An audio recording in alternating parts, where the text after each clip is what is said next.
bien ce qu'ils font. Non, mais c'est vachement complémentaire. Même des supporters. Ah oui, c'est clair. Là-dedans, je suis basketteur.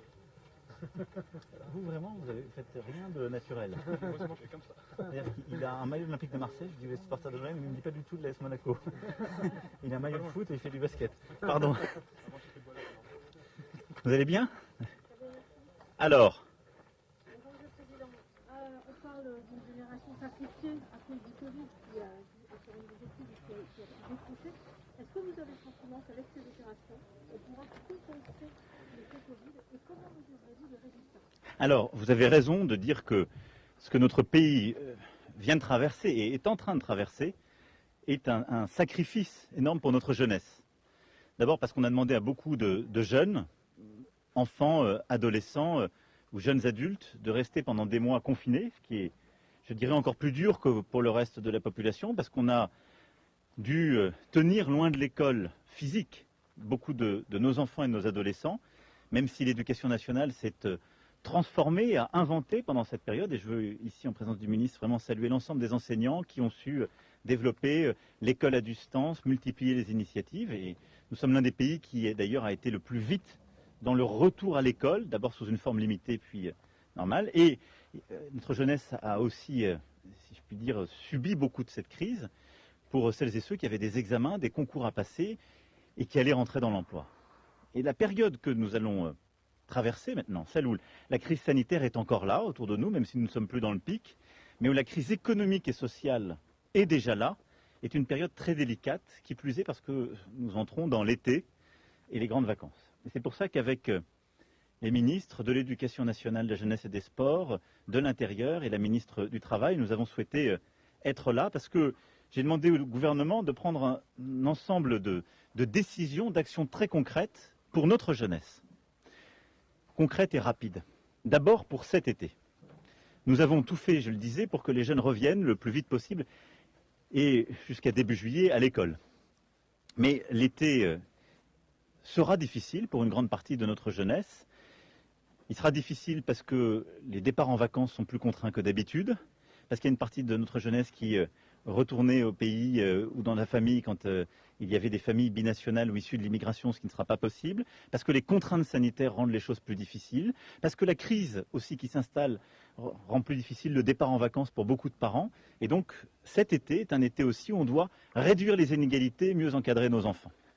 C'est aussi plus difficile dans les quartiers en difficulté, où il y a parfois des tensions et où il faut prévenir la délinquance. C'est pour ça que nous avons vu au début un programme qui est quartier d'été complètement engagé dans ces initiatives. Et donc nous avons, pour cet été, mis en place une série de dispositifs. D'abord en mobilisant l'éducation nationale et en rouvrant les écoles, ce qu'on a appelé l'école buissonnière, et donc en permettant de rouvrir des écoles, de mobiliser des enseignants, des bénévoles, des associations pour former, apprendre dans un autre cadre et différemment.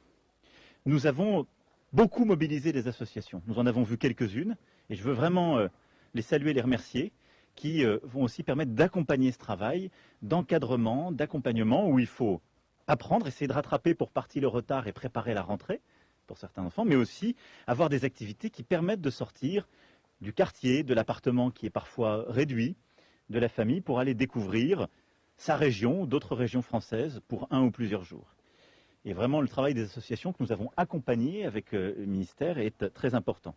Je le disais, dans les quartiers les plus difficiles, on a renforcé ce travail avec une implication du ministère de l'Intérieur et du ministère du Travail pour que plusieurs associations qui, là aussi, encadrent ces jeunes puissent multiplier les actions dans le cadre en particulier de quartiers d'été et qu'on ait des jeunes qui puissent là aussi partir. On a ensuite travaillé avec les acteurs de colonies de vacances, à qui on a permis de démultiplier les actions durant cet été, et l'ensemble des acteurs, services civiques et autres. Ce qui fait qu'au total, la capacité que nous avons d'accueillir des jeunes durant l'été qui est devant nous, avec des activités éducatives, culturelles, sportives, est d'1 million de jeunes. Et on joue beaucoup durant cet été pour éviter les tensions, pour permettre de retrouver aussi un équilibre de vie à des jeunes qui ont beaucoup subi dans cette période, pour parfois rattraper du retard, pour aussi retrouver une vie sociale, sportive ou culturelle, qui est une nécessité pour tous nos jeunes. Ça, c'est pour l'été. Et c'est très important pour que la vie puisse reprendre son cours et que notre jeunesse puisse passer le meilleur été possible. Ensuite, il y a la rentrée prochaine. Et là, nous avons un défi, c'est qu'il y a entre 700 000 et 800 000 jeunes chaque année qui rentrent sur le marché du travail. C'est à peu près le nombre d'une génération. Et ils vont rentrer sur un marché du travail extrêmement difficile, beaucoup plus que d'habitude. Et donc nous avons pris un ensemble de décisions, de mesures très concrètes pour aider justement à ce qu'ils puissent trouver ou un emploi, ou un service civique, ou une formation, au fond pour qu'il n'y ait aucun jeune dans la République sans solution. Alors pour ce faire, nous avons d'abord développé véritablement un dispositif extrêmement puissant d'aide à l'emploi des jeunes, avec une forme de prime qui au fond supprime toutes les charges qui existent jusqu'à 2 SMIC pour les plus jeunes à la rentrée, et ce qui va jusqu'à 4 000 € d'exonération de charges par sous le contrôle vigilant de la ministre, mais ce qui sera un dispositif inédit qui va nous permettre, en particulier durant cette année, d'aider à l'embauche des jeunes. Deuxième sujet, nous avons pris des dispositions particulières pour aider les apprentis, les alternants, parce que c'est une réforme qu'on a faite au début du quinquennat qui porte tous ses résultats. On avait des contrats d'apprentissage qui n'avaient jamais été aussi nombreux juste avant la crise Covid, et donc il ne faut pas perdre cet avantage. Et donc nous souhaitons que véritablement beaucoup de ces jeunes puissent trouver un contrat d'apprentissage et d'alternance en faisant quoi? Là aussi, en prenant la totalité quasiment du coût par l'État, en particulier pour la première année, pour encourager les entreprises à prendre ces jeunes en alternance ou en apprentissage. On aide tout particulièrement, on aide toutes les entreprises, tout particulièrement les moins de 250, qui on le sait prennent beaucoup de jeunes, et je les en remercie. Et donc je veux leur dire ici qu'elles auront un dispositif inédit d'aide de l'État pour que véritablement ce jeune leur coûte beaucoup moins cher. Mais on a décidé aussi d'aider les entreprises au-dessus de 250 en leur demandant là de s'engager et de tenir justement leur objectif de 5% d'apprentis. Ce qui est très important parce que c'est un objectif qui n'est pas toujours tenu par nos grandes entreprises. Et là on leur dit on vous aide de manière inédite, mais vous devez être au rendez-vous de l'exigence. Et donc quand on prend plus facilement des stagiaires, quand on n'était pas tout à fait au chiffre de 5%, faites un effort même si la rentrée est dure, parce que l'État est au rendez-vous et vous aide. Ensuite, on a développé 300 000, justement, contrats d'insertion, d'accompagnement, qui, pour les plus jeunes, permettent d'avoir l'accès à l'emploi, d'avoir aussi l'accès à donc des formes d'emploi qui sont très aidées par l'État et accompagnées, avec là aussi des mécanismes de formation et d'accompagnement. Et donc, ces projets d'insertion et d'acquisition de compétences vont être permis en développant l'ensemble de ces contrats, en démultipliant aussi fortement la garantie jeune. Et donc, ce sont 300 000 contrats qui seront ainsi offerts et qui permettront d'accéder à l'emploi, aux compétences. Nous allons également accroître de 100 000 le nombre de services civiques à la rentrée. Et c'est un geste inédit, on en fera 20 000 dès septembre et 80 000 en janvier. C'est un effort très conséquent parce qu'aujourd'hui vous avez 140 000 services civiques. Donc vous voyez qu'on va quasiment doubler en 2 étapes pour justement faire face aux défis pour notre jeunesse. Et on l'a vu tout à l'heure avec beaucoup des associations qui étaient là. Les services civiques, on acquiert des compétences, on rentre, on met un pied dans l'emploi, mais aussi on fait un travail très utile dans cette période en soutien d'associations ou d'autres acteurs publics ou privés. Et puis nous allons ouvrir 200 000 formations qualifiantes, universitaires, para-universitaires, ou permettant d'accéder à des qualifications. Pourquoi? Parce qu'on veut permettre à tous les jeunes qui sortaient de leur qualification et qui allaient partir vers l'emploi, s'ils le veulent, et s'ils ne trouvent pas d'emploi, de poursuivre pendant 6 mois, 1 an, leur formation et d'acquérir de nouvelles qualifications. Ce qu'il faut éviter, c'est qu'on ait, comme je le disais, quelques jeunes, que ce soit en France, qui se trouvent sans solution. Et donc ces 200 000 formations, c'est ce qui permettra, dans une rentrée difficile, de leur permettre d'accéder à de nouvelles compétences et du coup de pouvoir améliorer leurs chances ensuite d'accéder à un emploi ou accéder à un meilleur emploi. Tout ça, derrière, ce sont des financements inédits, évidemment, en termes de compétences, et qui s'inscrivent d'ailleurs dans la dynamique de notre plan de relance. Parce que derrière ces formations, ces emplois, il y a aussi des opportunités que nous donnerons à nos jeunes dans toutes les filières que nous allons développer avec le plan de relance. Les métiers du numérique, les métiers de la transition écologique, on en a vu quelques exemples formidables aujourd'hui, mais aussi les métiers de l'industrie ou de l'agriculture qui ont besoin aujourd'hui de compétences et de recrues et vers lesquels nous pourrons les conduire. Voilà ce que je souhaitais vous dire pour notre jeunesse. La jeunesse, en effet, a beaucoup souffert durant cette crise. La jeunesse est celle qui aura le plus de défis à vivre dans la phase qui vient.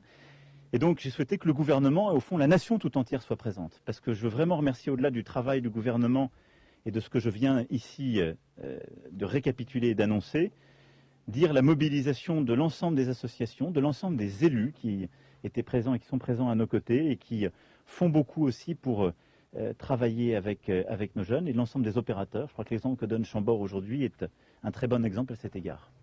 Une question sur le dispositif que vous venez de décrire, le plan de relance qui va avoir lieu. Est-ce que les entreprises qui en profiteront pourront tout de même licencier alors qu'on voit de plus en plus de plans sociaux s'enchaîner, y compris dans des entreprises bénéficiaires? Alors, ça c'est une chose qui est très importante à comprendre et donc pour ma part à expliquer. Si je dis aujourd'hui à une entreprise en France, si vous faites un licenciement, vous n'avez pas accès à quelques dispositifs d'accompagnement que ce soit, j'accrois les problèmes de notre pays. Nous avons mis en place un dispositif, par exemple, d'activité partielle de longue durée. La ministre, le Premier ministre ont revu les syndicats, il y a eu un très long dialogue. On va mettre au total, depuis le début de la crise et dans ce qui va continuer, environ 30 milliards d'euros. Mais évidemment, des entreprises qui vont bénéficier de ce dispositif et qui vont le décider, elles vont aussi parfois licencier. Mais c'est par ce dispositif qu'elles vont moins licencier. Mais donc il ne faut pas que ce soit binaire. Il y a des entreprises qui n'ont pas d'autre choix. Quand vous êtes, puisqu'on m'interrogeait aussi hier sur ce sujet, quand vous êtes Airbus, que vous produisez des avions, et qu'il n'y a plus une compagnie aérienne au monde qui commande des avions aujourd'hui, il est évident que vous n'avez quasiment plus de carnet de commande, si ce n'est celui passé que vous avez pu sécuriser. Il est évident que vous devez faire un plan social, vous devez restructurer. Et c'est encore plus vrai de vos sous-traitants, et je parle ici dans un département qui est aussi touché, on en parlait avec monsieur le préfet, parce qu'il y a beaucoup de sous-traitants aéronautiques qui sont dans la région. Donc il y aura ces restructurations. Ce qu'on veut faire, c'est limiter au maximum cet impact. Et donc, c'est donner les instruments aux entreprises pour que les plans sociaux soient les plus réduits possibles. Et pour qu'en même temps qu'on doit faire des licenciements, dès qu'on le peut, le plus vite possible, on puisse réembaucher et réembaucher au moindre coût. Et il est évident que les jeunes qu'on embauche ou qu'on va prendre en contrat, par exemple, d'insertion ou en service civique, n'ont ni les mêmes qualifications ni le même travail que les personnes qui ont parfois 20 ou 25 ans de maison qu'on doit licencier dans le cadre d'un plan. Donc tout ça n'est pas équivalent. Mais l'économie n'est pas quelque chose de statique où il y aurait deux catégories. Et donc nous avons commencé à avoir, nous aurons des plans sociaux. Nous accompagnerons les entreprises qui font des plans sociaux avec exigence, c'est-à-dire que je ne veux qu'il y ait aucun opportunisme. Et donc elles auront accès à tous les dispositifs. Mais évidemment, nous veillerons à ce qu'elles n'en fassent pas l'abus, nous veillerons à ce qu'elles n'utilisent pas ces dispositifs pour cacher, si je puis dire, des choses. Mais par contre, il faut qu'il y ait un travail de confiance, de dialogue social, pour, par les dispositifs du gouvernement, réduire l'impact des plans sociaux. Et puis à côté de ça, il y a aussi d'autres secteurs qui continueront à embaucher, qui ont des besoins. Le secteur du numérique continue de se développer, le secteur de la transition numérique continue de se développer. Il y a des secteurs qui traversent une crise mais qui vont reprendre, je l'espère, par exemple de la restauration. Il faut continuer à former dans ces secteurs pour nos jeunes et pour que la rentrée soit justement au rendez-vous. Est-ce qu'il y a d'autres questions? Bon. Merci à vous. Donc voilà, le gouvernement continuera d'être mobilisé sur tous ces sujets pour notre jeunesse et l'ensemble de nos territoires. Merci à vous et merci à nos ministres.